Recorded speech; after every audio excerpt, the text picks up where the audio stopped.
মুহূর্তে সরাসরি আমাদের খবর টেনে ক্যামেরা পার্সন যে ভিডিওটা দেখাচ্ছে কেশপুরের পালংপুরের প্রাথমিক বিদ্যালয়ে ভগ্নদশা। দেখতে পাচ্ছেন সেই চিত্র সরাসরি স্কুলের কার্যত ফুটেজটা তুলে দেখাচ্ছে আপনাদেরকে। দেখতে পাচ্ছেন স্কুলের ভগ্নদশা, কেশপুরের পালংপুরের প্রাথমিক বিদ্যালয়ের চিত্রটা একবার দেখতে পাচ্ছেন।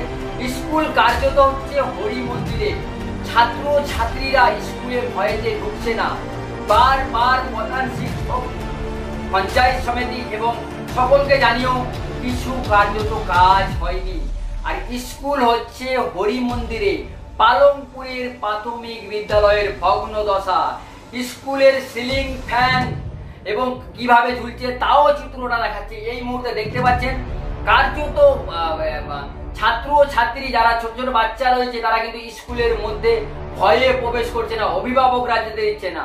আর স্কুল হচ্ছে হরি মন্দিরে, সরাসরি সেই চিত্র দেখতে পাচ্ছেন।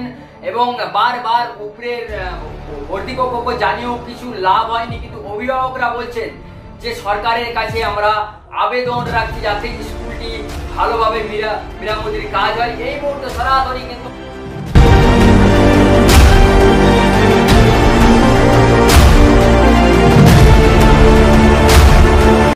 তো তখন থেকে এখানে দেখেছি যেখানে বিল্ডিংয়ের অবস্থা খুবই খারাপ। তখন আসার পর থেকেই আমি আমার এসআই অফিস, বিডিও অফিস বা আমাদের যে ডিআই অফিস প্রত্যেকটা জায়গাতেই অ্যাপ্লিকেশন জানিয়েছি।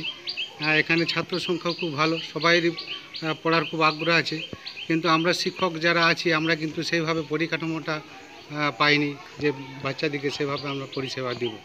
আমরা সেভাবে যে পরিকাঠামোটা না পাওয়ার জন্যে সেই তখন থেকেই চলছে। প্রতিটা বছরই আমরা এসআই মারফত অভিযোগটা জানিয়েছি।